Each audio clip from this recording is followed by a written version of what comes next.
अली वाला हो और कुरान से जाहिल रहे, नबी वाला हो और कुरान से जाहिल रहे, खुदा की कसम मौला के मौलाई बनो, मगर न शायरों से न जाकिरों से मौलाई बनाएगा कुरान। भाई जितने फजाइल आले मोहम्मद के कुरान में हैं, इतने किसी बुक में नहीं है। दुनिया की कोई बुक ऐसी नहीं है, कोई किताब ऐसी नहीं है जिसमें आले मोहम्मद के इतने फजाइल हों। तो जवानों, आपके ऊपर वाजिब है कुरान पढ़ना। ये जितने बैठे हैं, मैं हाथ उठवा के अपनी तौहीन नहीं कराना चाहता और आपकी भी तौहीन नहीं करना चाहता। अक्सर लड़के आप में वो हैं जो बीए हैं, एमए हैं, पीएचडी हैं, मगर नहीं है तो कुरान नहीं है। कुरान पढ़े लिखे आप नहीं है। तो इसलिए मेरी गुजारिश है आज की मजलिस में, और ये मेरी नहीं, इमामों की गुजारिश है, पढ़ना तो पड़ेगा। इसके बगैर जन्नत मिलने वाली, ये तुमको जो जाकिर बता रहे बिल्कुल गलत बता रहे, मैं सबका मुखालिफ हूं। जन्नत आपको कुरान के बगैर मिलने वाली, पढ़ना तो पड़ेगा, मगर अब ये तय आपको करना है कि यहां पढ़ेंगे या कब्र में। बताइए इरादा क्या बना। अब कब्र की जो मंजिल है वो सुन लीजिए। ये जहां आप बैठे हैं यहां गर्मी बहुत ज्यादा हो रही है, और नीचे का जो कमरा है उसमें एसी चल रही है, और भरपूर गर्मी में आप बैठे हुए हैं, और एसी का ताला आपके लिए खुलने वाला नहीं है, उसकी कुछ शर्त है। तो अब मुझे आप ये बताइए, आप यहां बैठना गवारा करेंगे या चाहेंगे जल्दी से एसी के रूम में चला जाऊं गर्मी में? क्या चाहेंगे बताइए जवानों, आप क्या चाहते हैं? अल्लाह ने बेहतरीन मौका दिया आपको। आप पागल नहीं हैं, आप दीवाने नहीं हैं। ये नहीं कि आप अरे मौलाना साहब हम कैसे पढ़ सकते हैं, अब हम तो 40 साल के हो गए, हम तो 50 के हो गए। कोई कहता जनाब मैं तो 60 साल में हो गया, अब कुरान पढ़ूं, पोते को पढ़ाऊंगा। तो यही सबसे बड़ी जहालत है आपकी। 50 के हो तो कुरान पढ़ो, 70 के हो तो कुरान पढ़ो, 80 के हो तो कुरान पढ़ो। जब जाहिल रहते शर्म ना आई,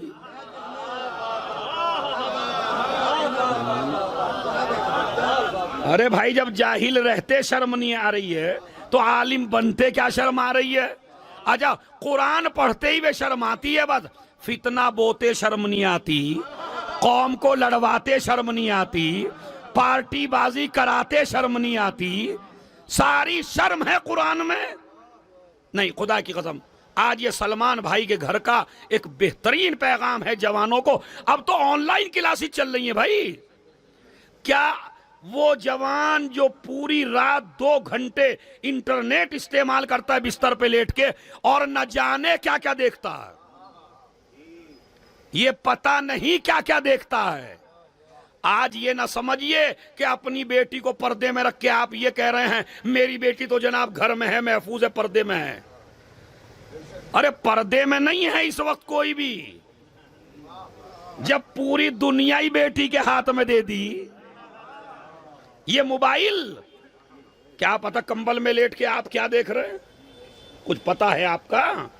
क्या पता मेरी बेटी क्या देख रही है कंबल में? दुनिया ने इतना एडवांस कर दिया है हर चीज को कि अब आपको समझाने की जरूरत। गूगल आपसे नहीं आता था, आपने सीखा। इंटरनेट आपसे नहीं आता था, आपने सीखा। व्हाट्सएप आपसे नहीं आता था, आपने सीखा। मोबाइल चलाना आपसे नहीं आता था, आपने सीखा। तो सारी चीजें सीख के आई हैं, तो कुरान भी सीख लो ना, ताकि अली जहन में आने लगे।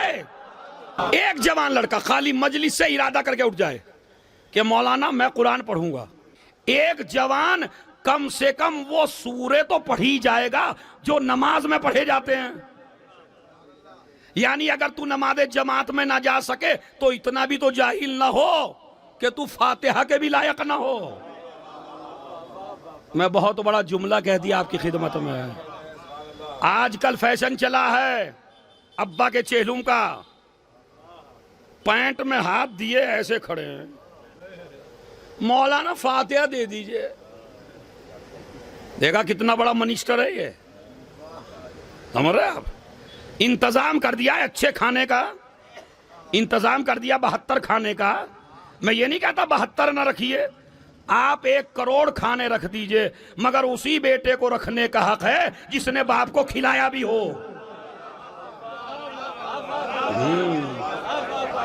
बाप मर गया, एक चीज को तरसता हुआ, फातिहा में रख दी 1 करोड़ चीजें, तो बाप कबूल करने वाला नहीं।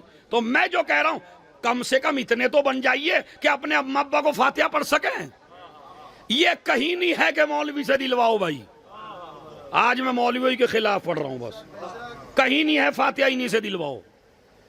सबसे बेहतरीन फातिहा वो है जो बेटा दे। बाप खुश होता है मेरे टुकड़े ने फातिहा पढ़ी है, मगर ये ऐसे बैठे लिए। अभी आसिफ भाई हैं, तो ये भी तरीका नहीं है कि आप जब फातिहा दीजिए तो अकेले ही बैठ के दीजिए। ये भी पता नहीं किसने राइज किया, मैं तो उसे ढूंढ रहा हूं, वो जरा मिल जाए मुझे आदमी कि एक आदमी मुसल्ले पे बैठे और लाइए फातिहा, तो 2 रोटी रख दी, जरा सा सालन पानी रख दिया, फातिहा में बैठ गया। किसने कहा एक को देने को? अपनी बीवी को भी बुला, अपने बच्चों को भी बुला, अपने सारे घर वालों को बुला, और बुलाने के बाद सबको कहो सब पढ़ो। तरीका राइज करेंगे ना अपने घरों में। आज से आज तक जो हुआ वो तो हुआ, आज की मजलिस के बाद क्या होगा? अपनी बीवी को बुलाइए, अपने बच्चों को बुलाइए, अपने रिश्तेदार को बुलाइए, जितने भी घर में मिंबर हैं सबको बुलाइए, फातिहा पढ़िए, फिर देखिए कितना सवाब पहुंचता है। इसी तरह जब आपको कोई प्रॉब्लम हो जाए, कोई मुसीबत हो जाए, कोई परेशानी आ जाए, तो पंडित के पास ना जाइए, किसी झड़ फूकवा के पास ना जाइए, किसी मौलवी के पास ना जाइए। अरे मौलाना हमें परेशानी आ गई है। इस्लाम कहता है बेहतरीन तरीका है, अपने मासूम बच्चों को अपने सामने बिठा, अपनी बीवी को अपने बराबर में बिठा, अल्लाह से दुआ कर, बच्चों से आमीन कहलवा। इमाम फरमाते हैं ये दुआ कभी रद्द। अभी तक तो आप खामोशी से सुन रहे थे, अब जरा मैं तारीख बता दूं। अगर परेशानी हो बच्चों से आमीन कहलवा और खुद मियां बीवी दुआ करो। ये तरीका नबी ने भी बता दिया था मुबाहले के मैदान में। तो तरीका अपनाएंगे इंशाल्लाह। अगर अपनाएंगे तो सलावात पढ़ दें मोहम्मद और अलैहि।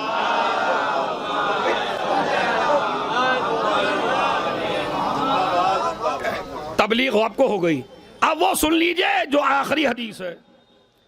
7वें इमाम फरमाते हैं कि हमारे शियों में से कोई भी इंसान, रिवायत है कि जितनी कुरान मजीद में आयतें हैं इतने ही जन्नत के दर्जात हैं।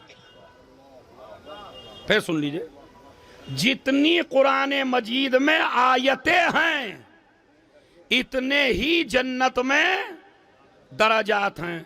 अब कुरान मजीद में आयतें कितनी हैं? अब बोलिए भाई, ऐसे बोल दें जो सबकी समझ में आ जाए। 6600 है वो सब, 6666 ये आयतें हैं। इमाम क्या फरमाते हैं? जितनी आयतें हैं उतने दर्जात हैं। कुरान क्या, इमाम क्या कहते हैं? इंसान को जन्नत मिलेगी कुरान मजीद की आयत पढ़ने के एतबार से। कहा जाएगा महशर में कुरान पढ़ता चला जा और दर्जा बढ़ाता चला जा, इसलिए कि कुरान में है क्या 6666 आयतें। दर्जा बढ़ाता चला जा, आयत पढ़ता चला जा। एक आयत पढ़ी 1 दर्जा, 2 आयतें पढ़ी 2 दर्जे, सूरह हमद पढ़ दी 7 दर्जे, सूरह कुल हुवल्लाह पढ़ दी 4 दर्जे, एक पूरी फातिहा पढ़ दी। यानी जितनी जितनी आयतें पढ़ता चला जाएगा दर्जात मिलते चले जाएंगे। दो ही तो शर्तें हैं जन्नत की, दर्जा बढ़ाने की शर्त कुरान है, दाखिल होने की शर्त विलायत अली है। अब हदीस सुनिए, इमाम क्या कहते हैं, जितनी कुरान में आते हैं इतने ही जन्नत के दर्जात हैं। फिर फरमाते हैं हमारे चाहने वाले को जन्नत में दाखिल नहीं किया जाएगा, उल्लेमल कुरान फी कब्रे, पहले इसकी कब्र में इसे कुरान पढ़ाया जाएगा। आ गई ना वही बात, चाहे एसी में बैठ के पढ़ लो, वो है दुनिया, चाहे कब्र में जाके पढ़ना।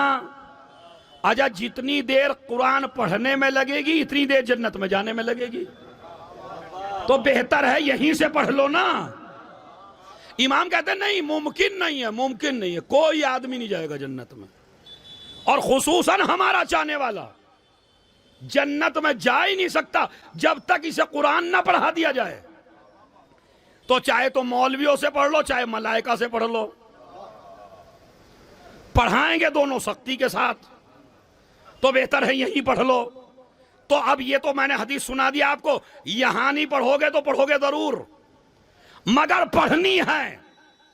इसीलिए हुसैन ने नोके नेदा पर कलाम नहीं किया है, कुरान पढ़ा है, ताकि तुम्हें कुरान की तरफ मुतवज्जे कर सके कि मेरा रिश्ता उसी से मजबूत है जिसका रिश्ता कुरान से मजबूत है। एक सलावत पढ़े मोहम्मद और आले मोहम्मद।